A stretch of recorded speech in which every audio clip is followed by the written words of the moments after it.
Everybody, this is Jonathan Gorman from iCreative, and I wanted to create a short little video that explains how to install the iCreative support software on your computer so that we can more effectively support you when we're not near you.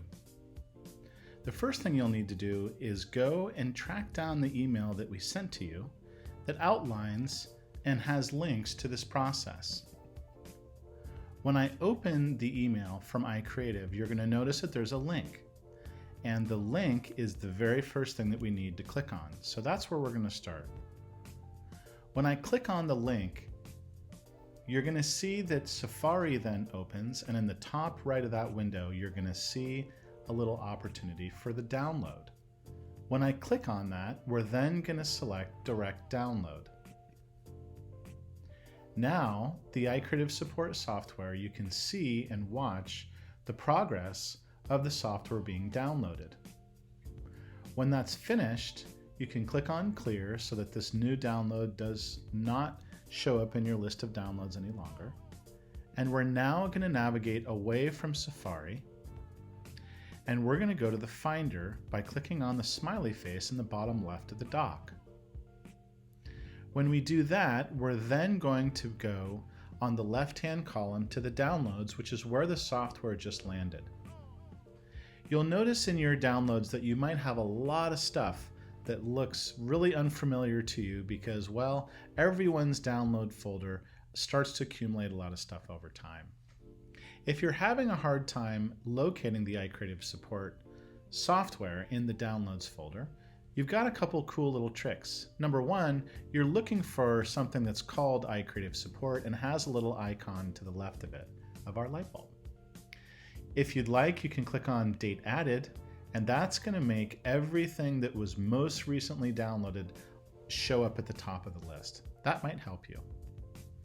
Next up, what we're going to do is we're going to click on the light bulb itself and drag it over to the Applications folder. That's going to remove it from the Downloads folder and put it into the Applications folder for us. The next thing you'll want to do is make a shortcut to the iCreative support software in your dock. And to accomplish that, you can just click again on the iCreative light bulb and drag it down into the dock. And we normally recommend putting it on the far right so that when we call you on the telephone, it's easy because we're always looking at that same place in the far right of the dock to access the software. The last thing that we'll need to do is to configure some security settings if your computer is running macOS Catalina or later. Apple has tightened up their security, and we have to give very deliberate access to the iCreative support software in order for it to work properly. So the first time you click on the iCreative light bulb, it's going to ask you if you would like to download it and open it. We're going to say yes. Click on Open. The next thing you're going to see is our little iCreative support session window. And the very next thing that we have to do on our list is go to the Help menu and click on Check System Access. This window is very important, and we're going to drag it over to the right-hand side so that we can keep it open while we go and adjust these three settings. I normally recommend that you start by doing the bottom one first. You click on Open Full Disk Access Preferences, and that's going to bring open System Preferences, which is where we have to go and make these quick changes. The first thing you'll do is click on the gold lock in the bottom left, and it's going to ask you to put in your password for the Mac. This is the password that you use to get into your Mac every morning. Once I put that in, we're then going to click on the plus on this center part of the screen to add the iCreative support software to this list. Once I click on the plus, I'm then going to navigate on the left-hand side of the window to Applications, and I'm going to scroll down until I get to the eyes to select the iCreative support software that we just put into the Applications folder from the Downloads folder. Once it's highlighted, I click on Open.